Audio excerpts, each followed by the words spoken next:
What's up, everyone? Sam here from BiteByBite.com, and in this video I'm going to show you how to do surgery on your career. And specifically what I mean by this is when you're in a situation that's not working out, when you have a coworker that you don't like, when you're not getting along with your boss, when you got passed over for that promotion that you felt like you deserved, how do you decide when it's time to jump ship and do something new? And how do you do that in the way that is going to be the most effective possible way? And if you want tons more videos on software engineering careers and coding interviews, go ahead and give us a like and subscribe. We're releasing new videos every week.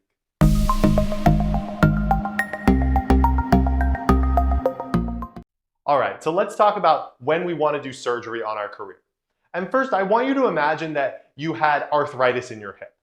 Imagine that you're experiencing pain walking day to day, and you're trying to decide, do I want to get surgery on my hip or do I not want to? Well, the first thing that you're probably going to do is you're probably going to try everything else that's not surgery, right? You're going to try getting a cortisone shot. You're going to try physical therapy. You're going to try any other treatment that could avoid you getting surgery because surgery is an incredibly invasive thing. There are a lot of potential risks to getting surgery on your hip. Even though we know that that is the best long-term solution, we want to avoid getting that surgery if at all possible. Because if there's any way that we can resolve our problem to get to a place where we are happy and we are comfortable enough without doing that surgery, we want to do it. And the same is true in our careers. In our careers, we want to think about not just jumping ship, not just quitting our job, unless we've tried everything else. But here's the fact of the matter, is that at the end of the day, no matter how many strategies I give you for getting along with your coworkers, no matter how many strategies I give you for asking for a raise, sometimes there are just going to be cases where everything going on in your career is just not working out. Everything going on in your current job is just not going the way you want it to, and you need to jump ship. And so what I want to give you is a 3-step process for doing this in the most effective way possible. For doing this in a way where you can still potentially avoid that surgery at the last minute. You can avoid having to jump ship and use leverage to improve your situation. But that if you do decide to jump ship, you are in the best situation possible. So step number 1 is that I want you to first start by developing an alternate plan, right? Before you decide, hey, I'm gonna quit my job, I'm gonna jump ship and do something else, figure out what your alternate plan is gonna be.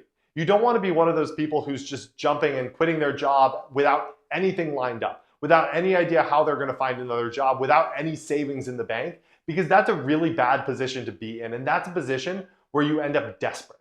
That's a position where you see people posting online that are like, I'm really struggling to find a job and I'm really desperate here because I'm about to run out of money. And you don't want to be in that situation if at all possible.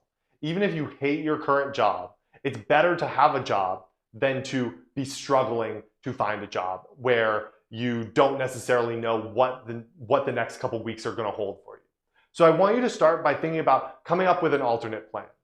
Step number 2 is that I want you to try and leverage your alternate plan to see if you can improve your current situation. So let's think about an example here. And I'll give you 2 examples. One was a student of mine who was working really hard to get a promotion.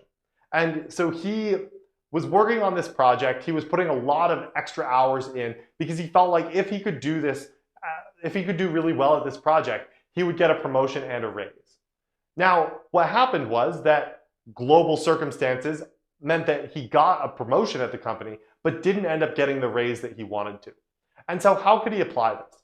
Well, first, he might start looking at other opportunities, looking at other job prospects, looking at doing some interviews at other places and hopefully landing another job offer. Now he can come back to his current company and he can say to them something like, hey boss, I love working here. I really would love to stay here, but the problem is that I need to make more money. Right? For whatever reason, I want to make more money. And here's the deal, is that this other company is offering me that money. I'd prefer to stay here because I really like it here. So if you could help me to bridge the gap between what I'm making here and would be making with that new offer, I'd love to stay here. Right? This way he can leverage that new opportunity to hopefully improve his situation at the current company. And if not, if they say no, he still has another option that's a really good option. Another student of mine was in a situation where she was really the expert in one specific technology. And she was getting kind of bored of working on that, so she wanted to branch out, but management was like, no, you're the expert on this, we want you to focus on that.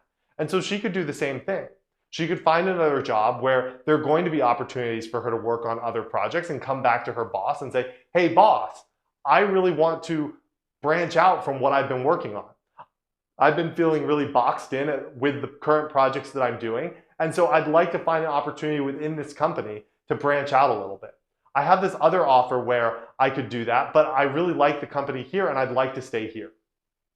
And so again, she could leverage this opportunity to get more of what she wanted in her current role and potentially avoid having to do surgery on her career.